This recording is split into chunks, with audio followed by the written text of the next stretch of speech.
আসসালামু আলাইকুম। আপনারা দেখছেন এআর নিউজ বিডি। নির্বাচন করবে কিনা প্রশ্নের যে জবাব দিলেন ডক্টর ইউনূস। বিস্তারিত জানতে চ্যানেলটি সাবস্ক্রাইব করুন।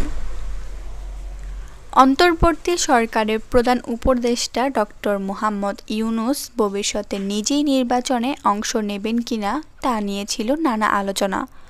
এই সংক্রান্ত প্রশ্নের উত্তর দিয়েছেন ডক্টর ইউনূস। জাতিসংঘ সাধারণ পরিষদের অধিবেশনে অংশ নিতে বর্তমানে যুক্তরাষ্ট্রে অবস্থান করছেন ডক্টর ইউনূস।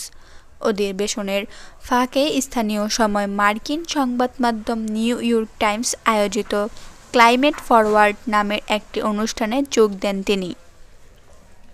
অনুষ্ঠানে জলবায়ু পরিবর্তন, শেখ হাসিনাকে বিচারের মুখোমুখি করা ও নির্বাচন আয়োজন সহ বিভিন্ন বিষয়ে কথা বলেছেন প্রধান উপদেষ্টা।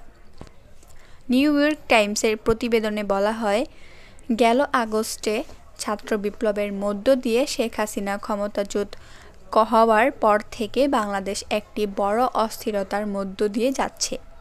প্রতিবেদন মতে, নির্বাচন সংক্রান্ত এক প্রশ্নের জবাবে ডক্টর ইউনূস বলেন, বাংলাদেশে কবে নির্বাচন হবে এর কোনো সময়সীমা তার কাছে নেই।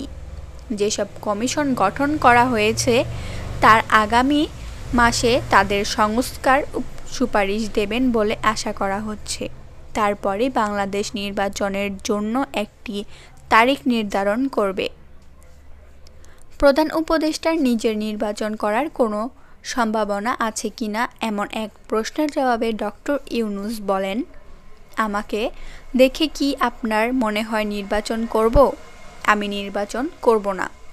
বর্তমানে ভারতে থাকা শেখ হাসিনাকে প্রত্যর্পণ করা উচিত কিনা এমন প্রশ্নের জবাবে ডক্টর ইউনূস বলেন, কেন উচিত নয়? যদি সে অপরাধ করে থাকে তাকে প্রত্যর্পণ এবং বিচারের আওতায় আনা উচিত।